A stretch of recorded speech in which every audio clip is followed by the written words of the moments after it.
맘 읽어주는 스님이랑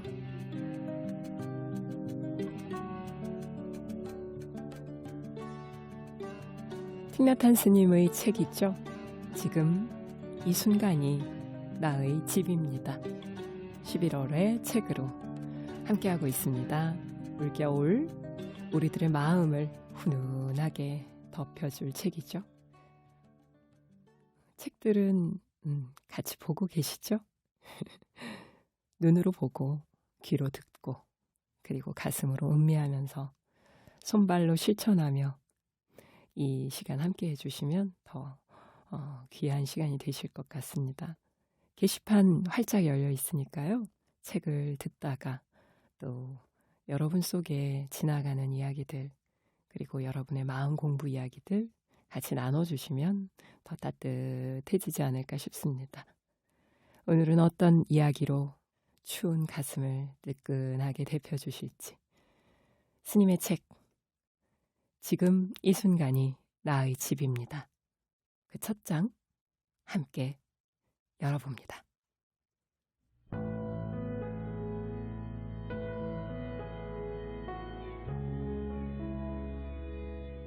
붓다의 발자취.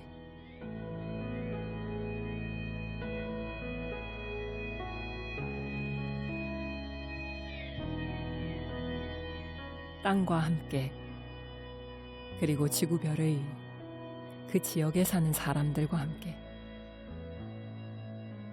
자신의 행복, 깨달음, 평화, 기쁨을 나누며 걸었던 붓다의 고장을 멀리 바라보는 그 15분이 참으로 근사했다.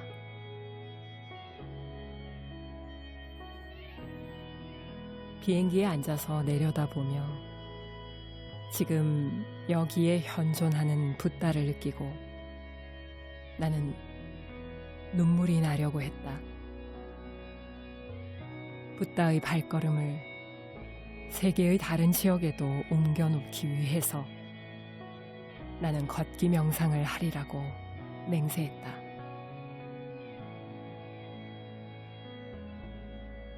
우리는 유럽에서, 아메리카에서, 호주에서, 아프리카에서 걸을 수 있다. 또 우리는 붓다와 함께 평화, 기쁨, 자유를 세계 곳곳에 쉬지 않고 옮길 수 있다. 나는 세계 각처를 두루 다녔다. 아주 많은 사람들과 걷기 명상을 나누었다.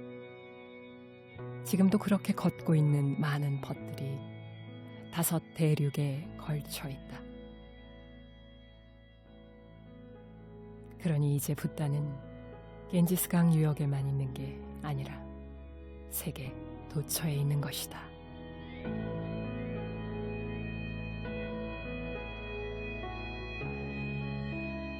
인도에 머물렀던 그때 나는 수리봉에 오를 기회가 있었다. 붓다는 빈비사라 왕이 다스리던 마가다 왕국의 수도 라자그라하 부근에 자주 머무셨다. 한 무리의 벗들이 나와 함께 수리봉을 올랐다. 우리는 수리봉을 마음 챙겨 천천히 올랐다. 정상에 올라 붓다가 앉으셨던 장소에 둘러앉아 붓다가 보셨을 아름다운 일몰을 바라볼 수 있었다. 우리는 앉아서 호흡 명상을 하며 지는 해의 아름다움을 묵상하였다. 그렇게 붓다의 눈을 빌려 황홀한 일몰을 감사하며 즐겼다. 빈비사라 왕이 산기슭에서 정상까지 길에 돌을 깔아 붓다가 편히 오르내리시게 하였다. 그 돌이 아직 남아있다. 당신도 거기에 가면 그 돌길을 밟고 산을 오르며 바로 그 돌을 밟고 걸어가는 붓다의 모습을 그려볼 수 있을 것이다.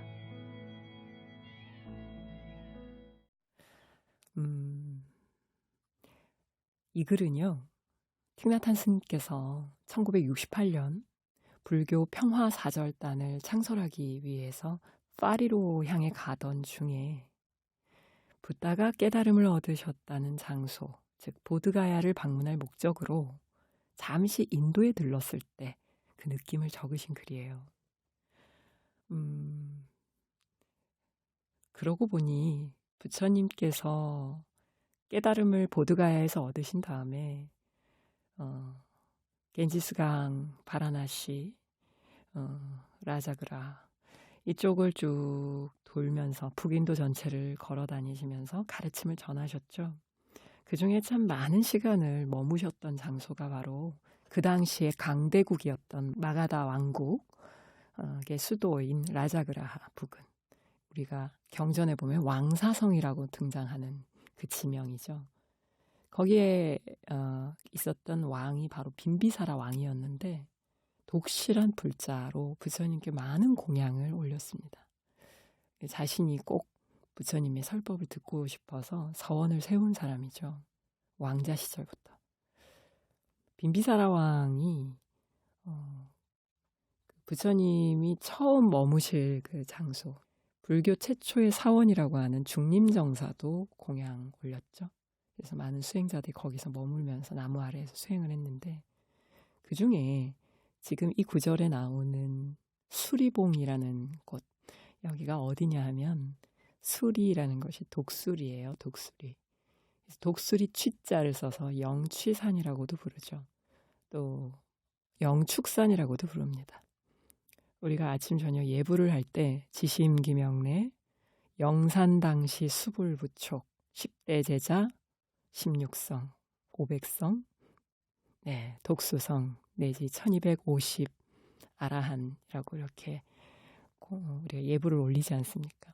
그때 바로 나오는 바로 그 영산 당시 할 때 영축산 당시에 설법을 하셨던 부처님들의 제자들한테 이렇게 절을 올리는 것이죠. 우리나라에도 영축산이 있죠. 통도사, 뒷산이 영축산이죠. 바로 인도의 영축산에서 이름이 따온 것입니다. 저도 인도에 갔을 때 빠지지 않고 꼭 방문하는 곳이 바로 이 영축산인데요. 산 전체가 천년의 요새 같이 둘러쳐져서 평야 중심의 인도 대륙에서 아주 반갑게 높은 이런 펼쳐진 산맥을 볼 수 있는 곳입니다. 이 영축산 그 향실에서 열애 향실에 앉으셔서 부처님께서는 굉장히 많은 경전들을 설법하셨어요. 법화경, 그 유명한 법화경, 그리고 열반경, 또 반야경을 여기서 설하셨거든요. 그만큼 좀 사랑하셨던 장소가 아닌가 싶습니다. 그 빈비사라 왕이 깔아주신 그 돌길을 따라서 그 마을로 내려오면은 부처님의 주치의였던 지바카라는 의사가 사는 망고공원도 있고 그 길을 이렇게 다니시면서 탁발을 하러 나가시고 하루에 한 번 그리고 돌아오셔서 선정에 들어 계시고 또 제자들을 위해 혹은 찾아온 사람들을 위해 그들의 고통을 소멸하는 감노수 같은 법문을 설해 주시고 그 길을 고요히 명상하며 걸으셨습니다. 그 길을 함께 걸었던 도반들의 그 심정 지금 곳곳에서 이 방송을 어쩌면 듣고 계실 텐데요. 어떠하십니까? 그 길을 걸을 때의 그 마음 상태와 돌아온 후 지금 이 순간 마음 상태 어떻게 변화하고 있습니까? 걷기 명상은 지금 여기 살고 있는 이 순간의 일상 속에서 하는 것입니다. 영축산이 지금 여기에 있습니다.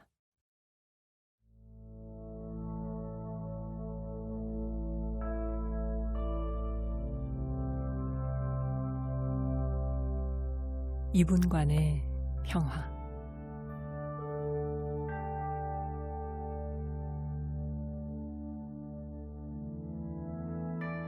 1997년 인도에 있을 때, 당시 인도 부통령이자 국회의장인 나란야난 씨를 만날 기회가 있었다. 우리는 함께 앉아서 어떻게 하면 국회의원들이 마음챙김 수련으로 상대의 말을 깊이 듣고 다정한 말투로 토론할 수 있을지에 대한 이야기를 나누었다. 나는 모든 회의를 마음 챙겨 숨을 쉬는 것으로 시작하면 좋겠다고 말해주었다.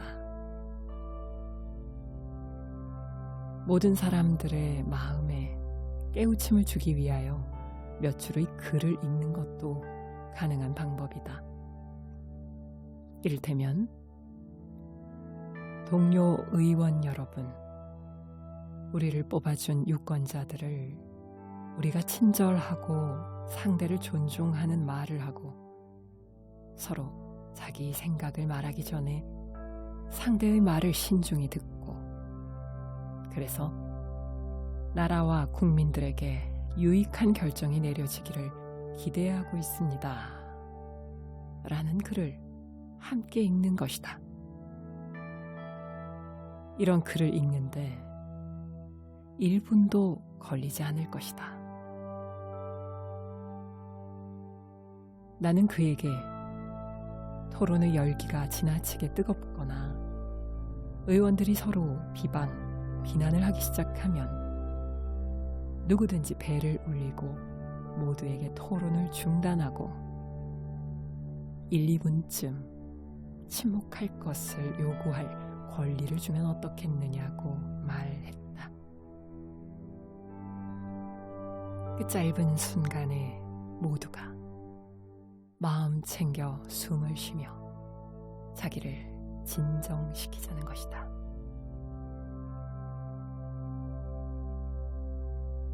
우리가 2분간 침묵합시다 라고 말한다면 대부분의 사람들은 그 시간에 무엇을 할지 모른다.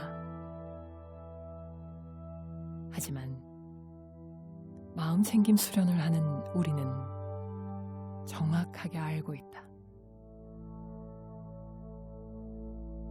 우리는 숨 쉬는 법, 숨에 마음을 모으는 법, 그리고 몸과 마음을 진정시켜서 그 속에서 자비가 솟아나게 하는 법을 안다. 잠시 침묵하는 데는 아무런 경비도 들지 않는다. 예산도 필요 없다. 한순간의 침묵이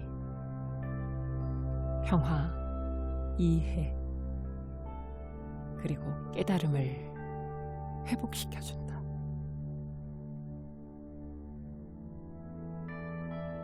누구나 할 수 있다. 불교 신자가 될 필요도 없다.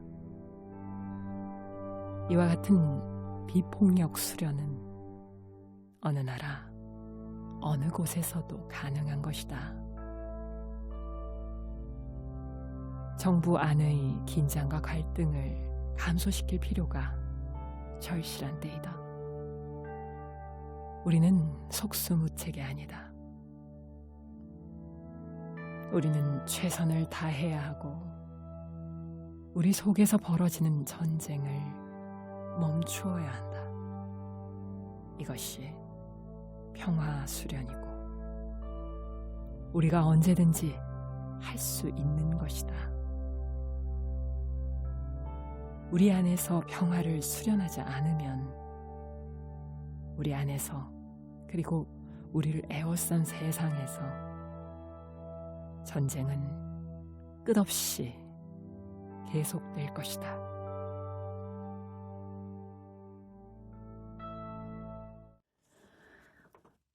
(2분간의) 평화, 침묵으로 가능하죠.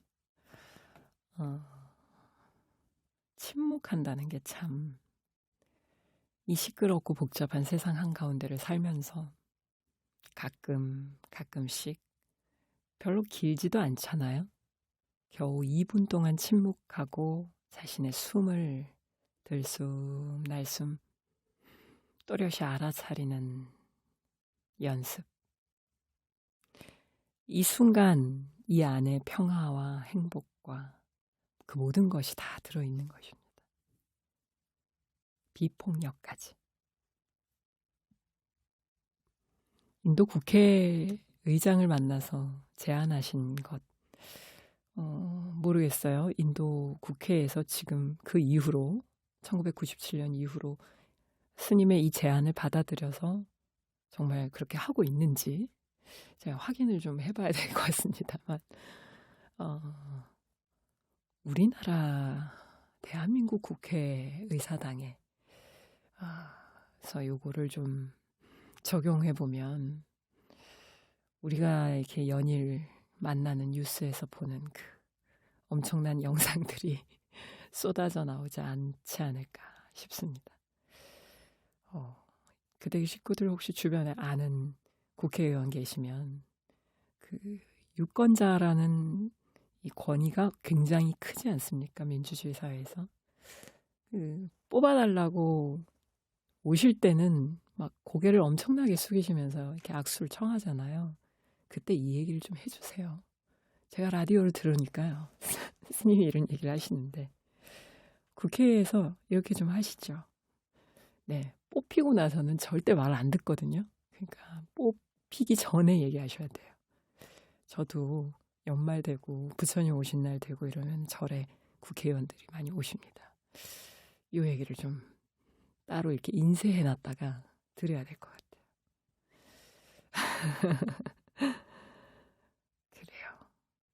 우리의 삶 속에서도 얼마나 상대의 말을 신중히 잘 듣고 있는지, 그리고 나서 나의 표현을 하고 있는지. 차라리 그것이 잘 안 될 때는 침묵하고 기다리는 것이 낫다. 사유해 볼 지점인 것 같습니다.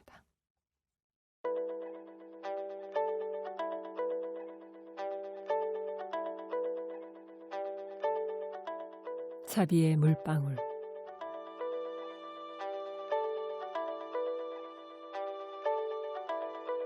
(2002년 11월) 나는 캘리포니아에 있었다. 뉴욕 쌍둥이 빌딩이 무너졌다는 뉴스를 거기에서 들었다. 주변을 에워싼 분노와 두려움의 에너지가 엄청났다. 그렇게 격한 분노와 두려움의 에너지가 온 나라를 감쌀 때는 파괴적인 행동이 어렵지 않게 나오고, 그런 순간 전쟁을 일으키기가 쉽다. 그럴수록 우리는 무엇을 하고 무엇을 하지 말 것인지를 알기 위하여, 상황을 더 악화시키지 않기 위하여 마음의 평정을 유지해야 한다.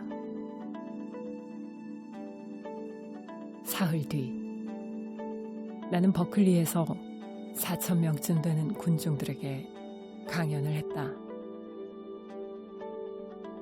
우리는 몸과 마음을 진정시키는 명상 수련으로 강연회를 시작했다. 모든 사람들이 심신을 안정시키고 거기에 있는 두려움을 껴안아 줄 수 있도록 안내의 명상을 하고 노래도 함께 불렀다. 나는 우리가 수행으로 얻은 가장 좋은 꽃과 열매인 맑고 명료함, 유대감, 형제애, 이해, 그리고 자비를 온 인류에게 전달코자 하는 간절한 마음으로 치유와 평화의 기도를 바쳤다. 사람들에게 증오를 증오로 갚으면 몇천 배의 증오를 유발하고 오직 자비만이 증오와 분노를 바꿀 수 있다는 사실을 상기시켰다. 나는 그들에게 각자 자기 집으로 돌아가서 호흡 명상과 걷기 명상을 하라고, 그래서 격한 감정을 고요히 가라앉혀 속에서부터 맑고 명료함이 차오르게 하라고 권하였다.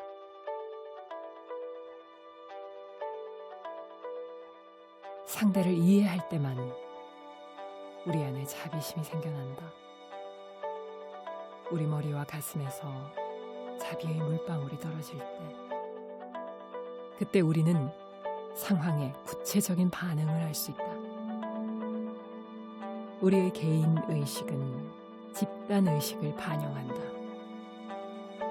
우리는 이 사회와 세계의 증오와 폭력의 뿌리를 깊게 들여다보며 우리의 분노를 가라앉히는 수련을 지금 당장 할 수 있다.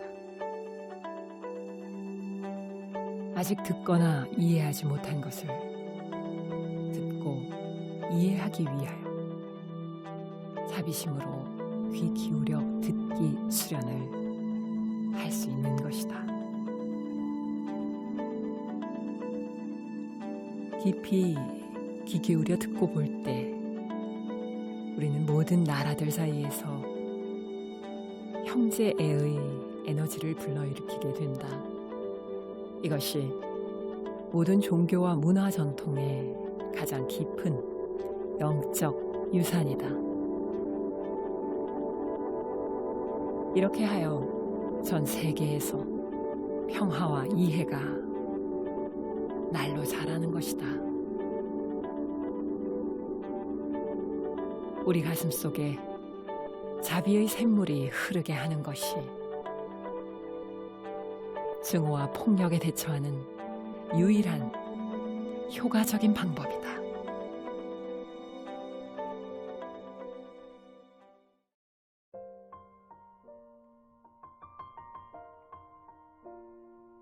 있습니다. 틱나탄 스님께서 책에 쓰신 2002년 11월에 캘리포니아에서 당신이 들은 그 사건, 정말 전 세계인들을 경악해 했던 사건이었죠. 뉴욕 쌍둥이 빌딩이 테러로 무너졌습니다. 그 당시에 그것을 지켜보는 사람들도 멀리 떨어져 있는 이 대한민국에서도 뉴스로 그 영상을 보는 것만으로도 굉장한 두려움과 또 분노가 일었는데, 그 바로 곁에 사는 사람들, 뉴요커들, 그리고 거기에서 사랑하는 사람들을 하루아침에 잃어버린 사람들의 심정은 어땠을까요? 말로 표현이 안 되죠. 온몸이 굳고 마비되고, 그리고 모든 감각 느낌이 차단되는 그 트라우마의 전형적인 현상들이 일어났을 것입니다. 그렇게 되면요, 사람이 되게 쪼그라들어요. 존재가 쪼그라들면 바깥에 조그만 자극에도 소뚜껑 보고 놀란다 그러죠. 왜 거북이 뭐 보고 놀란 가슴 소뚜껑 보고 놀란다. 정말 이 상태처럼 뇌의 모든 이 기능들이 마비가 되면서 적당하게 바깥 자극에 따라서 이렇게 불이 들어오기도 하고 때로는 쉬어주기도 해야 되는데 늘 빨간불이 켜져 있는 상태로 살게 됩니다. 그래서 많은 이 트라우마 환자들이 속출하게 되고 상담을 받고 약을 먹고, 그렇게 하지 않으면 살아낼 수가 없는 그런 상태에 처하게 되는 것이죠. 당시 뉴욕의 많은 사람들이 그런 상태였을 것입니다. 스님은 버클리, 미국 서부의 버클리에서 4,000명이 되는 군중들에게 강연을 하시고, 스님은 항상 강연을 하실 때 법회 맨 앞에 항상 명상을 하시죠. 저도 항상 이렇게 명상으로 모든 법문을 시작하곤 합니다만 이것이 굉장한 힘이 있습니다. 거기 모인 모든 대중들이 각자 흩어져 있던 마음이었던 사람들이 지금 여기에 한 마음으로 모이게 되고요. 한 호흡 속에 한 공간을 쓰면서 지금 여기에 함께 있구나를 머리가 아니라 말이 아니라 몸으로 느끼게 됩니다. 그럴 때 마음이 그리고 몸이 지금 여기에 온전히 현존할 수 있게 됩니다. 자신의 이 안에 어떤 일들이 일어나고 있는지가 보이는 것이죠. 그 속에서 원한이 원한으로 갚아지지 않고 증오가 증오로 갚아지지 않는다라는 사실, 이러한 고통스러운 사건 속에서도 이렇게 끝없는 고통의 연장선인 삶을 살아내는 가운데에서도 미워하지 않고 사랑을 잃지 않고 고요함을 즐기면서 살 수 있는 방법, 그 방법을 틱나탄 스님께서는 알아차림 수행을 통해 사람들에게 전하시고 있는 것이죠. 그대기 식구들은 오늘 하루 동안 사시면서 또 이번 한 달, 올 한 해를 사시면서 어떠한 고통스러운 사건을 겪으셨나요? 어떠한 격동 그리고 분노, 증오, 두려움이 지나가셨나요? 그 감정들을 어떻게 맞이하셨나요? 가장 폭력적이지 않고 부드럽고 자유롭고 평화로운 방법으로 그들을 맞이한 그런 올 한 해의 마무리가 되시기를 축원드리면서 여러분의 하루하루의 이야기들을 자비의 마음으로 여기서 귀 기울여 듣습니다. 그대 길은 그걸 하는 곳이에요. 아시죠? 오늘도 함께 해주셔서 감사합니다. 맘 읽어주는 스님이랑 오늘 여러분과 여기까지 함께 왔습니다.